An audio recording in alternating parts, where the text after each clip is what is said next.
A significant and somewhat lengthy injury report for the Tigers has me rethinking some of my thoughts from yesterday.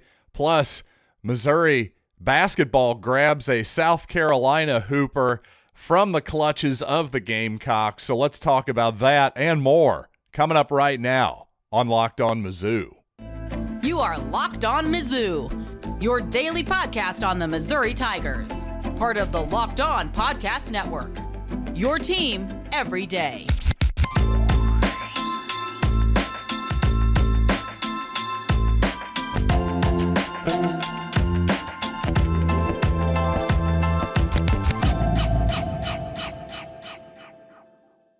Hey, all you true sons and daughters, I'm John Miller, your Mizzou mafioso and the central scrutinizer of Missouri Tigers football and basketball, your team every day. And today's episode is brought to you by Underdog. Sign up for UnderdogFantasy.com with the promo code Locked On and get your first deposit doubled up to $100 American dollars.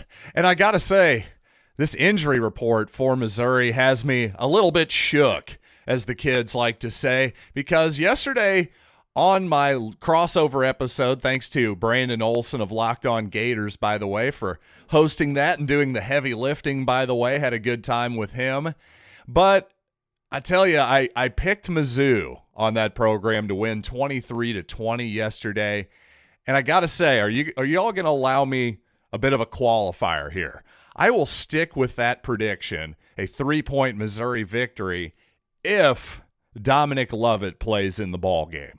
Because if he doesn't play, I'm afraid I just don't have enough confidence in Missouri to actually pull it out in Gainesville. Because I do think Missouri's defense, it matches up pretty well with Anthony Richardson and this Florida offense.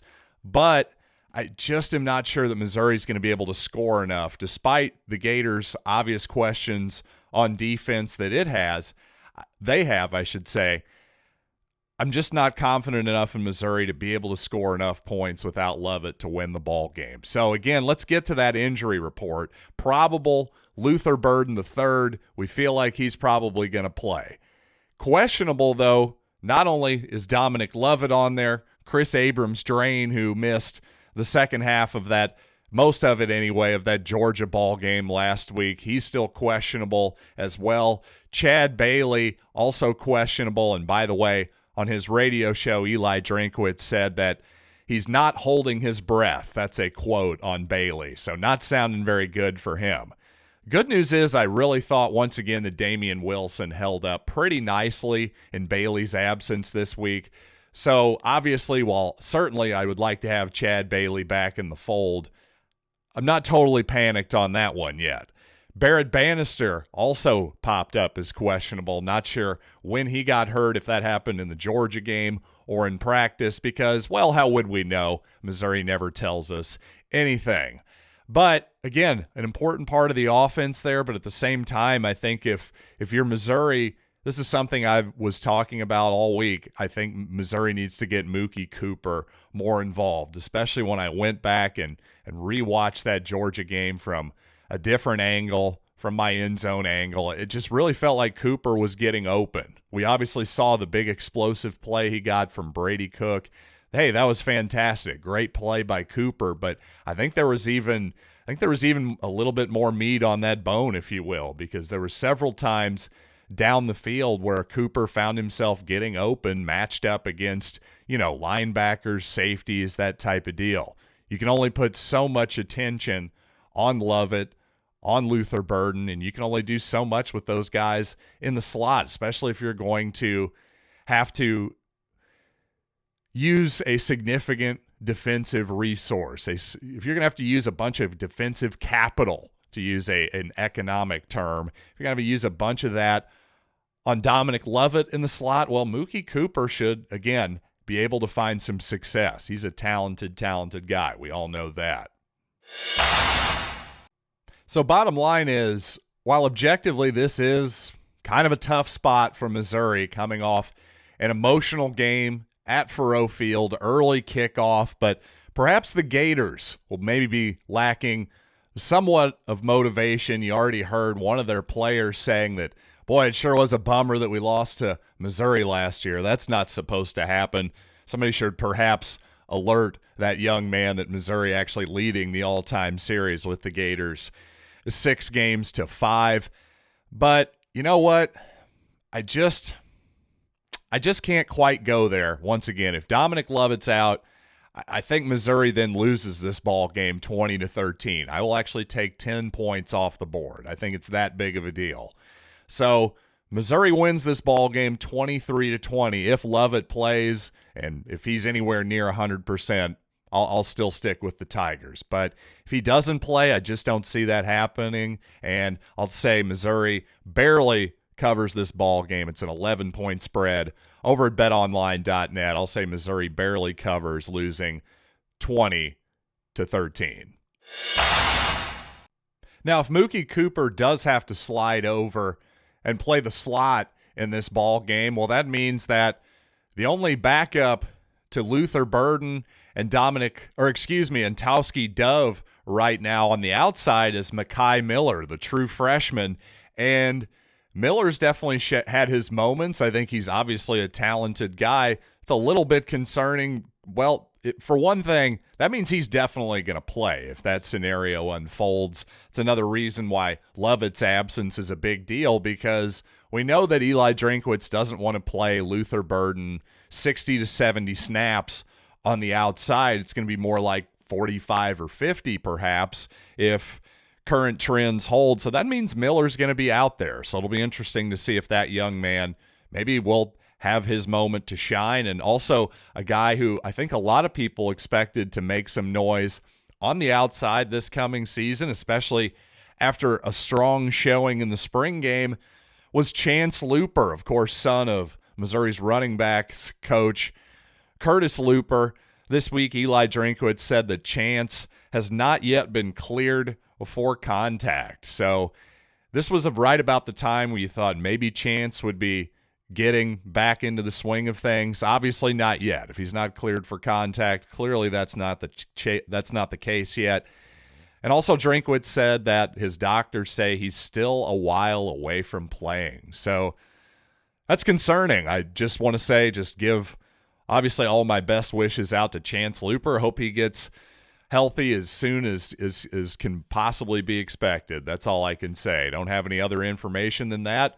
None of my business, quite frankly. Again, just hope Chance Luper gets better ASAP. And you know what? I've had a lot of people online ask me about my assessment of Brady Cook so far. Obviously, everybody likes to talk about the quarterback position, and I haven't talked about Brady as much the past couple weeks. You know what? I do want to give you my assessment of Brady's play so far. But first, I want to remind you that this episode is brought to you by Underdog Fantasy, the easiest place to spice up college football season in 2022.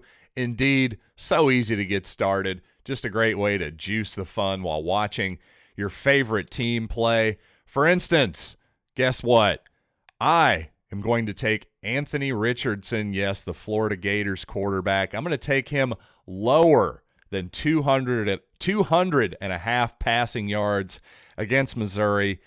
He's been trending okay the past few games, but I just think that Missouri defense matches up pretty well with Florida, so we'll see what happens. But you know what? Speaking of a recent Missouri opponent, I'm also going to take Stetson Bennett lower than 277.5 passing yards against Auburn. Auburn just doesn't give up a ton of yards through the air. Their run defense is a lot more vulnerable, so I think maybe that's where the dogs will start to eat. Georgia, just a better team, and they'll win this game. So I think Bennett will be more in the 200 to 250 range as opposed to over that 277.5. I think the dogs will be able to sit on the ball in the second half. But you know what? Obviously, you can go to Underdog, make any kind of picks you want to, like I just did, and sign up with the promo code Locked On. That's one word, Locked On, and Underdog will double your first deposit up to $100. That's right.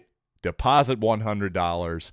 Get $100 free at UnderdogFantasy.com, or find the Underdog Fantasy app in the App Store or on Google Play. That's Underdog Fantasy, promo code Locked On. That's one word, Locked On. Get in on the college football pick'em action today. At the weekly press conference this week, Missouri starting quarterback Brady Cook was asked what he learned about his squad after the Georgia game, and he said, quote, that we can beat anybody in the country, and there's not another game on the schedule we can't win. And I tell you, a lot of people say that kind of stuff, but I think Brady Cook actually believes it, and I think he makes his teammates believe it too. Listen, I'm not in that locker room. This is my gut feeling, but I love the leadership and the intangible qualities of this young man. I think that's one of his big strengths, without question. Now, when it's come to the play actually on the field, I think it's been a mixed bag. I think obviously he's a really good runner. I think he's done actually a really good job of taking care of the football. If you think about it, other than maybe a throw or two in the Kansas State game, for the most part, I can't remember a lot of balls that I thought were thrown in real jeopardy. At least certainly not in the Georgia game. Certainly not against Abilene Christian either. It seems like Brady's done a very good job of taking care of the football for the most part. And part of that, to be honest, I do think it seems like he's being told to play it safe. And then there's also the element that a lot of college quarterbacks have that I think Brady has as well right now, a guy who just doesn't have a lot of game experience. A lot of times when his first read is not open, or what he's expecting to happen pre-snap, if it doesn't immediately unfold like he expects, well, there's a tendency to, kind of panic a little bit with the feet, maybe bail the pocket at times. So I just think that overall Cook has been pretty good for Missouri. I don't think he's been spectacular, but I don't think he's been bad either. I think he's been put in a lot of tough circumstances behind, a suspect offensive line, a team that's committed far too many penalties. Honestly, the mistakes that Missouri has made this year, for the most part, really haven't been on Cook. Now, I will say the accuracy on balls down the field, to me, has left quite a bit to be desired. That's definitely one thing I would like to see from Cook. But, again, I think the people who say Brady Cook, he's clearly not a Division I quarterback. I've seen people say that. First of all, what a wild over-exaggeration. If you don't think he's good enough to be Missouri's starting quarterback, I could hear that argument. I really could. I think Brady's been solid, but certainly not spectacular. But if you want to have that argument, okay. But to leap to, he's not even a Division I starting quarterback. I'm sorry, there's in FBS, in football bowl subdivision, as Division I is now called, there are 130 teams, meaning every team carries at least 3 quarterbacks. So you're talking 500 quarterbacks. You don't think Brady's in the top 500? I mean, come on. Let's back up off the ledge a little bit. People are just so prone to wild hyperbole and over-exaggeration when it comes to the quarterback position. It's like you're either Brad Smith or you're Patrick Mahomes or you're just nobody, basically, seemingly. And even Brad Smith got plenty of criticism at times during his career when we'd have a disappointing loss to Kansas or something like that. I don't know. I just think we need to have more realistic expectations for Brady Cook. That's all I'm saying. Now, if you're the type of person that thinks, hey, let's see, I think it'll be a legit competition next season. If Sam Horn is ready to go and show something, then absolutely it should be a legit quarterback competition next year in 2023. Thus far, even though, again, I think Brady Cook's been solid, I think for the most part he's done what he's been asked to do. The down-the-field throws, the accuracy there has left something to be desired for me, for sure. But again, he's not turning the ball over. The one fumble that he lost certainly was not his fault. I can't blame him for that whatsoever. But At the same time, has he grabbed the reins of this job so obviously that he's the clear starter for 2023? Well, no, I can't say that whatsoever. And obviously Sam Horn or anybody who comes into the program in the next year or so, whether it is a true freshman, whether it's Jabari Johnson, or it's somebody from the transfer portal, hey, that's the new world we live in, especially at the quarterback position. There's only one ball, and that means tons of competition. So regardless of who you are, whether you're Brady Cook or you're Sam Horn or Jabari Johnson or any of these guys who want to come to Missouri, get ready to compete because nothing is going to be handed to you. And coming up, let's switch gears and talk basketball. Dennis Gates with another recruit, this time Jordan Butler. Let's talk about his intriguing game. But first, a little more football. Our partners at Nissan have worked with us to create a new segment across the Locked On network called Thrilling Moments, where we highlight the most exciting play from Mizzou this weekend. And this week's thrilling moment from the Missouri Tigers is Cody Schrader's 63-yard run. Oh, my God. Faurot Field was absolutely losing its mind as Cody was sprinting down the middle of the field. Looked like a touchdown was imminent. Unfortunately, he was stopped at the 1. A false start happens. Missouri ultimately settles for a field goal. It kind of felt like at that moment, I think everybody in the stadium had a bad feeling that that one would come back to haunt Missouri, and certainly it did. But you know what? This segment has been inspired by the thrilling new designs featured across Nissan's new lineup of vehicles. Pursue what thrills you in the all-new Frontier, Armada, or Pathfinder today, available now at NissanUSA.com. Well, on paper, at the very least, another quality addition to Dennis Gates' roster for the future. This time, Jordan Butler from Greenville, South Carolina, of the 2023 high school class. Depending on which rankings you look at, 24/7 has him as the 90th best prospect in the country. Rivals has him 102nd, I believe. Yeah, also Rivals has him as a 6'10", 195-pound young man. 24/7 actually has him at 7 feet tall, so there you go.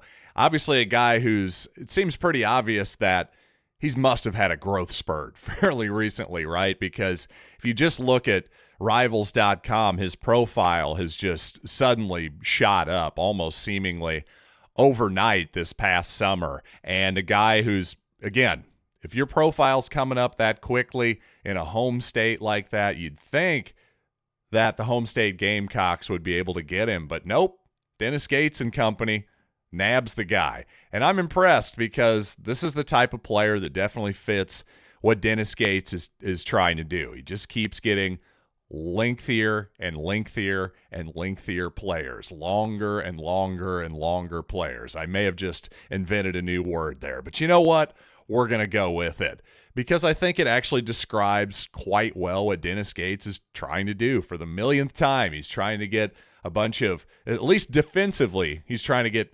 positionless basketball players as much as possible. What that means for his purposes is height and length of arms, most importantly, and guys who can actually move athletically. So while somebody like Jordan Butler is listed as a center, well, traditionally speaking, yeah, some will definitely quibble with his center designation at Rivals, for instance, and I get that. He's not a traditional back-to-the-basket offensive center, although he does show some ability to actually do that at times. Now, these days, though, to me, your center is the guy who controls the paint defensively. Like, offense doesn't even necessarily factor in to me. I don't care if you're standing outside and spending a bunch of time shooting threes, but defensively, are you protecting the rim? Are you getting the lion's share of the defensive rebounds? Well, if that's the case, then by default, you're the center. And that's kind of shows why, a little bit of the Gates philosophy and why traditional positions are mostly meaningless these days, at least when it comes to, point guard, shooting guard, small forward, power forward, centers, if we just have to shove every basketball player into one of these 5 designations. I think it's more helpful to think of basketball holistically, quite frankly, just as the whole team, 5-man units. Do the pieces actually fit together regardless of if you're actually a shooting guard or not? And I will just say, first of all, getting back to Jordan Butler, I've got a little far afield here, but it's obviously hard to tell much from a 4-minute highlight package because, number one, it is just the highlights. They're not showing the lowlights. But what you can see is a guy who's obviously at least 6'10", and a guy who can move, a guy who has good hands is one thing that's come up in all the scouting reports that I've seen. People praise his hands, and you got to love seeing that from a big guy offensively.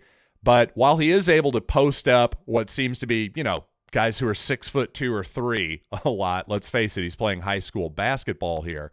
That's the other reason why it's tough to tell much of these high school videos. But you can tell he's a willing shooter. He can put the ball on the floor a little bit. So yeah, anytime you've got a guy at that size who's even modestly coordinated, which this guy is at least that, Butler is at least a decent athlete, shows the ability to catch and shoot on video, shows the ability to put it on floor and pull it up a little bit.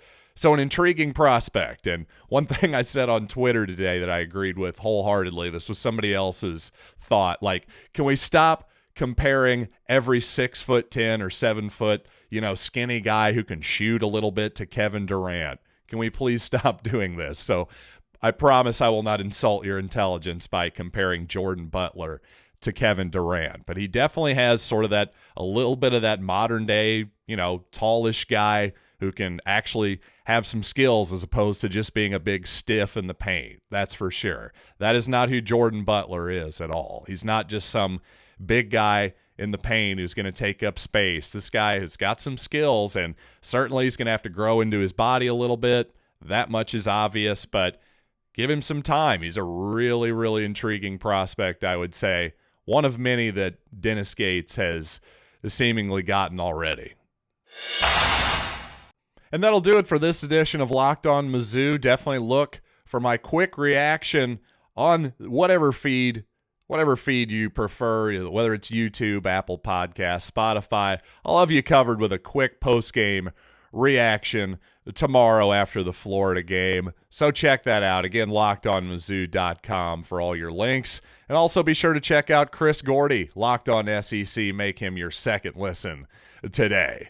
So again, until next time, I'm John Miller, and thanks for listening to Locked On Mizzou.